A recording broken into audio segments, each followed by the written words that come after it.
Ben arrivati. Il focus della trasmissione di oggi sarà sui referendum che saremo chiamati a votare l'8 e il 9 giugno. Si tratta di 5 referendum abrogativi, 4 sul lavoro e 1 sulla cittadinanza. Ce lo spiegano oggi i due ospiti. Ezio Cigna, responsabile delle politiche previdenziali per la CGIL nazionale, e Enrica Guzzonato, lavoratrice in appalto.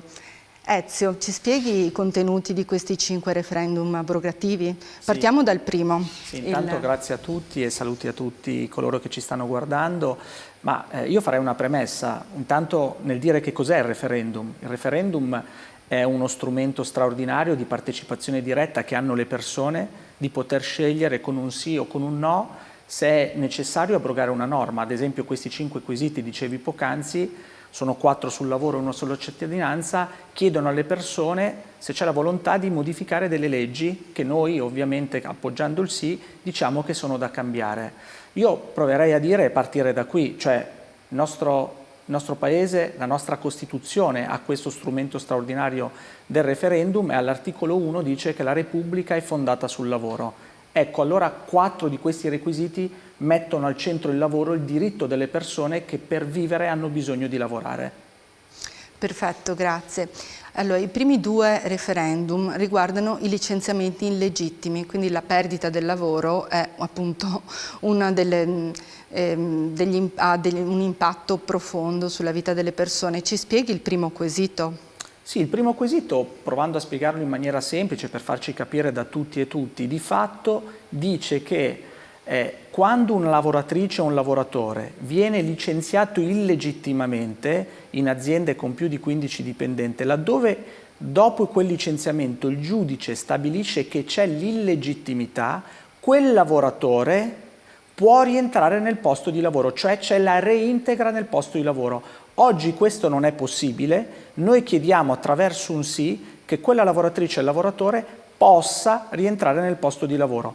Questa è una battaglia giusta, tra l'altro mettendo al centro il lavoro, perché altrimenti si mette quel lavoro solo su un piano economico, mentre il lavoro è un diritto e se c'è un giudice che stabilisce che quel licenziamento è legittimo, è giusto che quella persona possa avere la possibilità di rientrare sul posto di lavoro. E inoltre c'è un discrimine grosso perché questa norma in realtà è già in vigore per tutti coloro che sono assunti prima del 7 marzo, quindi è anche un quesito che mette sullo stesso piano 2 persone che fanno lo stesso lavoro e non si capisce perché uno assunto dopo il 7 marzo non deve avere la possibilità di essere reintegrato sul posto di lavoro, al contrario di uno assunto prima. Quindi anche per questo è giusto e necessario votare sì. Grazie. Restiamo sulla questione degli licenziamenti illegittimi con il secondo quesito, che riguarda appunto il risarcimento, come dicevi tu. Sì, anche in questo caso, intanto stiamo parlando più di 3 milioni e mezzo di persone, come tra l'altro i lavoratori coinvolti dal quesito 1, e di fatto con questo quesito relativo anche questo al licenziamento illegittimo, oggi la norma che cosa prevede? Che per le aziende con meno di 16 dipendenti, laddove ci fosse un licenziamento, la possibilità è di un indennizzo economico per quel lavoratore che al massimo è di 6 mensilità, mentre noi diciamo, con un sì, che chi viene licenziato e il giudice stabilisce che quel licenziamento è legittimo, sia il giudice a stabilire l'indennizzo economico per quella persona che ingiustamente è stata licenziata. E ancora una volta l'intento è quello di non mercificare il lavoro in termini economici, perché il lavoro rispetto a come le persone hanno bisogno, lo dicevo prima, per vivere hanno bisogno di lavorare, ma non possiamo mettere sullo stesso piano 4 spicci e niente più lavoro, mentre in questo caso sarà un giudice a dire se quel licenziamento è legittimo, a stabilire anche quant'è il risarcimento, che ovviamente il giudice stabilirà ovviamente sui carichi familiari, sulla situazione economica, ma anche sulla situazione economica delle imprese, perché è evidente che le imprese non possono essere condannate, ma se c'è un licenziamento illegittimo è giusto che paghino rispetto a quello che è il danno che hanno provocato. Grazie, è chiarissimo, quindi niente più tetto al risarcimento e decide il giudice.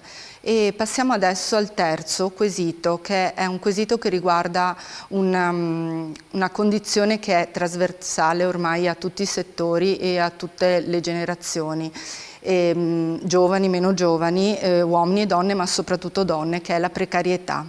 Di cosa parla il terzo quesito? Ma questo quesito di fatto vuole dare un colpo forte a una situazione che ormai negli ultimi 20 anni ha messo il nostro Paese in una condizione non solo di forte precarietà, ma dall'altra parte anche di bassi salari.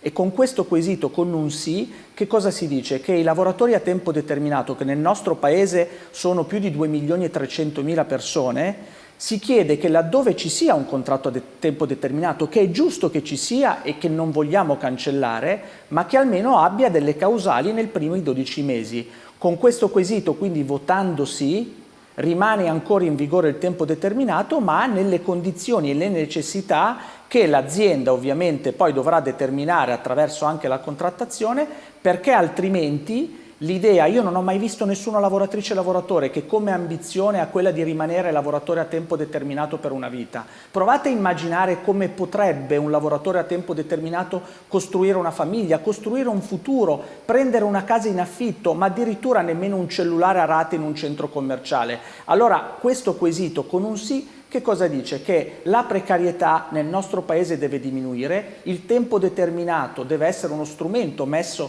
nella condizione anche delle imprese, ma deve essere ovviamente circoscritto a delle causali che permettono quel tipo di contratto di lavoro.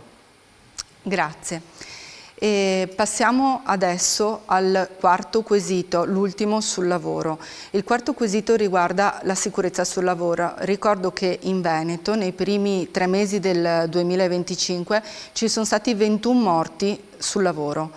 E ci spieghi a cosa si riferisce questo quesito? Ma questo quesito ha un filo comune che lega gli altri quesiti sul lavoro e anche quello della cittadinanza. Mette al centro il tema dei diritti delle persone. Ogni giorno, facevi bene a ricordare il Veneto, io ricordo i dati nazionali, nel 2024 sono morte 1090 persone. Provate a immaginare 3 persone al giorno.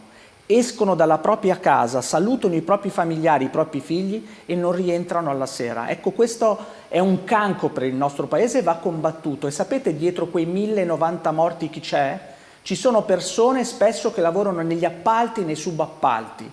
Vi ricordate nel 2024 il caso di Firenze, il cantiere dell'Esselunga, il caso di Suviana, la centrale dell'Enel? Ecco, in quel cantiere di Firenze, dove quel lavoratore è morto, c'erano 70 aziende che lavoravano in quel cantiere, in quell'appalto. E sapete qual è il problema? Che quel lavoratore, dopo che ci hanno messo ore e ore a capire per quale azienda stesse lavorando, e in più, dietro quella morte, al massimo c'è un indennizzo dell'INAIL e nessuna responsabilità di chi ha commissionato quel lavoro. Con questo quesito, quindi, ancora una volta si mette al centro il lavoro e i diritti delle persone che lavorano, provando a dire questo: laddove sei in appalto o in subappalto, se c'è un infortunio, una malattia professionale o addirittura la morte sul lavoro, ci deve essere la responsabilità di chi quel lavoro l'ha determinato attraverso il committente. Allora anche questa è una battaglia di civiltà che deve ridurre al massimo gli incidenti sul lavoro, perché quando sei in appalto, in realtà la logica degli appalti e dei subappalti ha scaricato sull'ultimo della filiera. E sapete chi è l'ultimo? È il lavoratore, che spesso ha un salario basso, spesso è un lavoratore precario ed è il soggetto più sfruttato e non fa nemmeno la formazione. Ecco perché poi si muore lavorando. E secondo te, con il sì a questo quesito, le imprese sarebbero disincentivate ad affidare gli appalti a ditte che non rispettano la sicurezza o caratteristiche del genere? Ovviamente no, perché in questo caso responsabilizzi il datore di lavoro. Il datore di lavoro sarebbe il primo a dover garantire, attraverso il lavoro che poi sarà nella catena degli appalti, che dà quel lavoro a quelle aziende che sono in grado di fare quel lavoro, di produrre, ma di dare anche la formazione alle lavoratrici e ai lavoratori, perché sarà il primo a non dover scaricare sull'ultimo lavoratore quella difficoltà poi che si vede anche quando un lavoratore non è formato, rischia veramente di morire sui posti di lavoro. Perfetto, grazie. Appunto ricordo che in Veneto, oltre agli infortuni sul lavoro, c'è stato un aumento esponenziale anche delle malattie professionali, quindi è un quesito, come anche gli altri, estremamente importante. Passiamo adesso a illustrare il quesito sulla cittadinanza, il numero 5. Sì, lo dicevo prima, con questi quesiti referendari in realtà si parla di lavoro, ma si parla con l'ultimo di cittadinanza. Ma c'è anche qui un filo comune che mette al centro i diritti delle persone che lavorano, ma diritti anche di cittadinanza. Con questo quesito che cosa si dice? Si dice che laddove tu hai lavoratrici, lavoratori, cittadini quindi in generale, che lavorano nel nostro paese, versano i contributi, versano le tasse in questo paese, si dice che basta più lunghi anni di attese, ma il requisito della residenza nel comune, anziché da 10 anni, si abbassa a 5. Non devi avere condanne, devi lavorare, devi avere un reddito, pagare le tasse, e sono quelle situazioni che noi vediamo ogni giorno. Le mie figlie stanno in classe con figli di cittadini stranieri e quindi è anche una cosa giusta di civiltà per persone che vivono ma sono magari anche nate nel nostro paese. Non più un'attesa infinita per la cittadinanza, ma dei diritti di civiltà a delle persone che nel nostro paese si sono integrate e lo dico anche con forza, e noi avremmo bisogno sempre di più di persone straniere che nel nostro paese, quando regolari, quando non versano le tasse e i contributi, proprio anche sul tema demografico della bassa natalità che ha il nostro paese. Quindi basta flussi che portano poi tutti i problemi che conosciamo, ma provando a integrare nel modo migliore le persone che con noi ogni giorno stanno, con i nostri figli nelle scuole, e quindi anche questo è una battaglia giusta. Con un voto sì si aiutano le persone che nel nostro paese, ribadisco, pagano le tasse e pagano i contributi. Grazie. Sempre su questo quesito ti chiederei di chiarire un aspetto che spesso viene utilizzato a chi non vuole, diciamo, voterà no a questo referendum sulla cittadinanza. La questione legata alle caratteristiche e i requisiti che deve avere un cittadino di origine straniera per ottenere la cittadinanza. È cambiato qualcosa? Cioè cambierà qualcosa votando sì a questo quesito oppure no? Assolutamente no. Assolutamente no, cambiano semplicemente da 10 ai 5 anni i requisiti necessari di residenza. Quindi se qualcuno sta pensando che verrà regalata la cittadinanza a persone straniere, non è affatto così. Troppo comodo raccontare questa storia, dove invece i requisiti saranno stringenti, come sempre sono rispetto alla cittadinanza, e noi daremo la cittadinanza a quelle persone che spesso non parlano anche il dialetto nelle nostre città e che, ribadisco, stanno con noi nella vita comune a partire dalle scuole, perché molti di questi stranieri hanno figli che sono nati nel nostro paese. Grazie, ringrazio Ezio Cigna per la spiegazione sui 5 referendum, chiarissima. Adesso passiamo alla testimonianza di una lavoratrice presso un'azienda di multiservizi per un ente pubblico, quindi con un ente pubblico come committente. Enrica Guzzonato, raccontaci la tua esperienza. Grazie intanto per l'invito e per l'opportunità. Quello che posso fare io è solo raccontarvi, sì, l'esperienza da lavoratrice.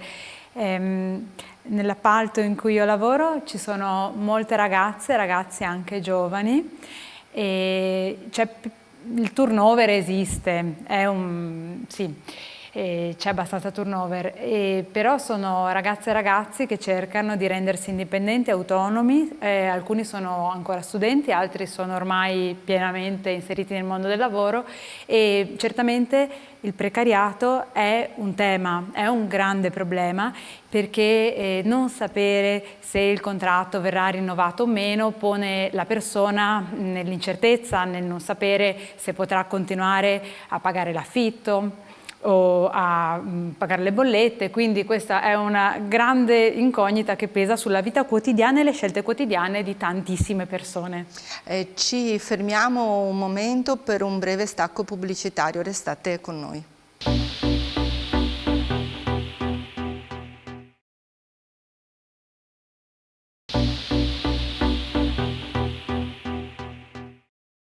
Eccoci di nuovo in studio per il focus sui 5 referendum che saremo chiamati a votare l'8 e il 9 giugno. Continuiamo la testimonianza di Enrica Guzzonato, lavoratrice in appalto. Grazie. Sì, stavamo parlando del tema della precarietà che è oggetto del terzo quesito di questo referendum e per le mie colleghe e colleghi lo vedo quotidianamente quanto l'incertezza del futuro condizioni la serenità del vivere di ogni giorno e le scelte di ogni giorno, anche nelle piccole spese, perché se non si sa se il proprio contratto di lavoro verrà rinnovato o no, e ad oggi un tempo determinato può protrarsi fino a 2 anni, che è un tempo lunghissimo, per tutto questo periodo una persona sta ben attenta a come spende anche nelle piccole spese quotidiane, una birra con gli amici, una pizza fuori, quindi credo che questo sia un quesito referendario che darebbe maggiore sicurezza ai lavoratori e renderebbe tutta la società un po' più serena, perché come consumatori i precari, poverini e poverine senza cattiveria non hanno grandi possibilità di spesa e quindi penso farebbe bene a tutti dare più sicurezza sul futuro. Certo anche chi ha un tempo indeterminato oggi non ha più le certezze di un tempo, perché sappiamo che pure la conservazione del posto di lavoro per un neoassunto a tempo indeterminato non è più come un tempo. Però per chi è precario è veramente dura programmare il futuro e la vita. E l'altro tema è quello del lavoro in appalto, che è oggetto del quarto quesito referendario, perché certamente il tipo di mansione che svolgiamo io e le mie colleghe e colleghi non è pericoloso quanto quello che può trovarsi in un cantiere edile, però certamente essere fuori dall'azienda, cioè fisicamente siamo a casa d'altri, rende fondamentale una piena assunzione di responsabilità, non solo da parte dell'azienda che assume, ma anche da parte dell'ente appaltante, perché se no le lavoratrici e i lavoratori sono un po' abbandonati e questo in alcune situazioni può veramente fare la differenza tra la vita e la morte. Quindi io capisco e lo sento molto questa cosa, questo tema, perché credo che si tratti di non fare gara a chi sta peggio, ma dire che siamo qua per cercare di migliorare la condizione di vita di tutte e tutti in modo più ampio e trasversale possibile. Grazie. Prima parlavi della difficoltà di lavorare in un posto che fa capo appunto a un ente, pur essendo assunta da un'azienda che è esterna. Vi siete mai trovati nell'incertezza di a quale interlocutore rivolgervi per alcuni temi? In realtà sì, nel senso che il nostro unico interlocutore è sempre solo l'azienda che è datrice di lavoro, però le problematiche nella realtà sono complesse e quindi le situazioni sono complesse, e perché sia garantita la sicurezza, la salute e la sicurezza sul luogo di lavoro sarebbe proprio necessario che tutte le parti in causa si fossero chiamate a dialogare, a sedersi a un tavolo e a condividere le responsabilità per la maggiore serenità di chi si alza la mattina per andare a lavorare e ha diritto di sapere che a sera tornerà a casa stando bene. Ecco. Ti ringrazio. Ritorniamo adesso sugli argomenti dei 5 referendum. Facciamo un po' il punto di questi temi, appunto 4 sul lavoro e 1 sulla cittadinanza, in modo che i telespettatori e le telespettatrici abbiano ben chiaro cosa andranno a votare l'8 e il 9 giugno. E do la parola nuovamente a Ezio Cigna. Sì, diciamo anche per le cose che abbiamo dato in precedenza, i primi 2 mettono al centro le persone che vengono licenziate, o meglio i licenziamenti illegittimi. Con il primo, di fatto, nelle aziende con più di 15 dipendenti, con un sì, permetterai, andando a votare con un sì, alle persone che vengono licenziate illegittimamente, che sia un giudice che possa stabilire se quel lavoratore assunto dopo il 7 marzo 2015 possa rientrare sul posto di lavoro. Quindi, tra l'altro, questo quesito di fatto metterebbe sullo stesso piano le persone assunte prima del 7 marzo 2015 e le persone assunte dopo il 7 marzo 2015, ma darebbe la possibilità a un lavoratore che viene licenziato ingiustamente di riavere il suo posto di lavoro. Il secondo è in linea col primo, ma riguarda le aziende con meno di 16 dipendenti E anche qui, dove c'è un licenziamento illegittimo, oggi è previsto un tetto massimo di indennizzo che arriva a 6 mensilità. Con il quesito referendario, quindi con un sì, si abolisce questo tetto e sarà il giudice a stabilire se quel licenziamento è legittimo, a stabilire quant'è dal punto di vista economico il quantum che l'azienda deve al lavoratore, ovviamente tenendo conto del licenziamento, cioè della situazione che si è prodotta, dell'azienda che ha prodotto quel licenziamento e della situazione anche familiare, dei carichi di famiglia che quel lavoratore ha. Quindi anche qui si mette al centro il lavoro e si dà un diritto in più a chi? Alle persone che per vivere hanno bisogno di lavorare. Il terzo è un quesito, anche qui con coerenza rispetto agli altri due, che vuole dire basta precarietà, perché in un paese nel quale ormai negli ultimi anni tra contratti atipici e quant'altro e bassi salari, il tema della precarietà, perché quando sei precario al lavoro avrai una pensione da fame, quindi è evidente che non possiamo immaginare di avere flotte di giovani precari nel nostro paese. Anche qui chiediamo con un sì che il lavoro a tempo determinato abbia nei primi 12 mesi delle causali. Quindi non si sta abrogando il lavoro a tempo determinato, ma si sta dicendo di utilizzarlo laddove è strettamente necessario. Questo libererebbe le persone, cioè le renderebbe più libere nel lavoro che fanno e non sotto ricatto magari ogni mese con la speranza che quel lavoro venga rinnovato. Tra l'altro lo diceva prima Erika, cioè come puoi progettare un futuro? Quindi questa è una risposta per oggi, ma è una risposta per il futuro soprattutto delle nuove generazioni e dei giovani. Il quarto, non so, non c'è nulla da aggiungere, tra l'altro lo dico proprio con chiarezza, io non ho trovato nessuno, né sul primo, né sul secondo, né sul terzo, figuriamoci se sul quarto, che mi dice che sono sbagliati questi quesiti referendari. Perché cosa stiamo dicendo? Con un sì, che cosa succede dal 10 giugno?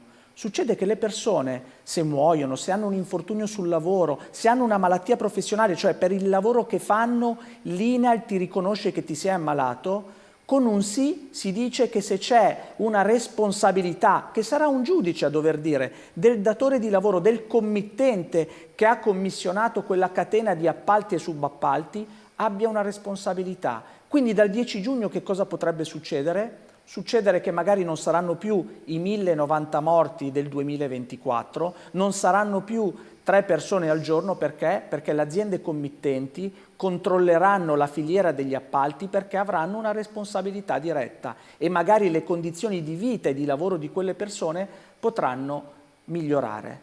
Il quinto quesito non è slegato agli altri 4, perché? Perché parla alle persone che per vivere, ancora una volta lo dico, hanno bisogno di lavorare per vivere, ma lo fanno nel nostro paese, lo fanno pagando le tasse, e lo risottolineo, pagando le tasse e i contributi, e lo fanno in una logica che sto in questo paese, vivo da anni nel nostro paese, voglio diventare un cittadino italiano. Ecco, oggi la norma chiede almeno 10 anni di residenza, con una risposta sul sì si abbasserebbero questi anni a 5, ma ancora una volta non si regalerebbe la cittadinanza a nessuno. Perché? Perché daresti la possibilità non più di un'attesa infinita della cittadinanza a chi? A quelle persone, lo dicevamo poc'anzi, che sono in mezzo a noi, che sono nostri colleghi di lavoro, che sono a scuola con i nostri figli. Semplicemente si riduce un requisito di residenza da 10 a 5 anni, ma le caratteristiche con la quale io do la cittadinanza sono le stesse, cioè nessun carico pendente, devi avere un lavoro, devi pagare le tasse, devi essere nella società integrato, come è giusto che sia, anche con la lingua italiana, rispetto alle regole di rilascio della cittadinanza. Quindi provo a dirla così, questi quesiti referendari di fatto, con un sì, avrebbero il potere già dal 10 di giugno di dare una risposta a circa 13 milioni di persone. Ma in più che cosa fanno? Perché è evidente che con questi quesiti non cambierai totalmente il lavoro, la cittadinanza da domani mattina, ossia dal 10 giugno, ma rimetti al centro l'idea che il lavoro è centrale per le persone e quindi si consegna alla politica, a qualsiasi governo, di centro o di sinistra, che il tema del lavoro deve essere al centro di qualsiasi agenda politica, proprio perché negli ultimi anni il lavoro è sempre più sfruttato e i salari, anziché crescere, sono diminuiti. Grazie. Oggi abbiamo capito che votando 5 sì avremo più tutele, più diritti e più sicurezza. Vi chiedo di lanciare un ultimo appello al voto per convincere le persone appunto a votare l'8 e il 9 giugno. Vuoi cominciare tu, Enrica? Volentieri. Beh, io andrò convintamente a votare 5 sì e vi invito a fare altrettanto, perché questi quesiti possono veramente cambiare la vita delle persone, come me, come voi, quindi se è importante facciamolo insieme. Grazie. Ma io proverei a dire questa cosa, partirei prima dal voto, perché andare a votare, qualche carica istituzionale importante ha provato a dissuadere le persone ad andare a votare, credo che sia l'errore principale, ribadendo il fatto che il voto è una conquista che chi c'era prima di noi ha portato avanti in questi anni, e quindi il voto è uno strumento di partecipazione importante, soprattutto in questa fase, perché qui non stiamo votando con una preferenza, non stiamo votando un partito, ma stiamo dicendo se delle leggi sbagliate devono cambiare. Quindi votando sì, cambi delle leggi sbagliate, ma soprattutto vai a votare, perché è importante, perché lo strumento referendario è uno strumento di partecipazione diretta delle persone. Vorrei ritornare all'ultima cosa che hai detto, cioè che non si tratta di un voto politico, ma di un voto per cambiare il paese ed eliminare delle leggi ingiuste.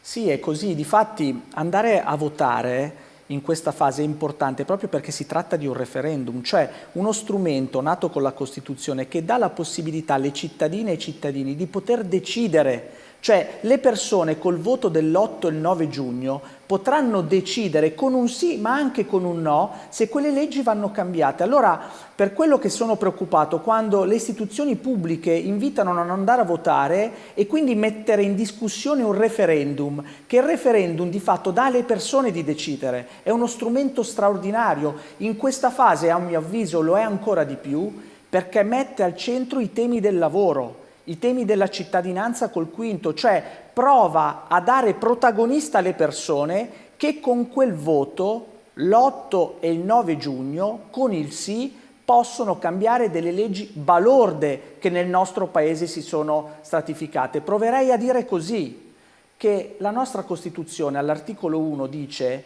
che la nostra è una Repubblica fondata sul lavoro. Allora tutti dovremmo essere impegnati e impegnate ad andare a votare con un sì convintamente per cambiare le regole balorde del nostro paese. Ringrazio gli ospiti in studio, le telespettatrici e gli telespettatori, e spero che questo focus sui referendum sia stato chiaro, e ci rivedremo presto per un'altra puntata.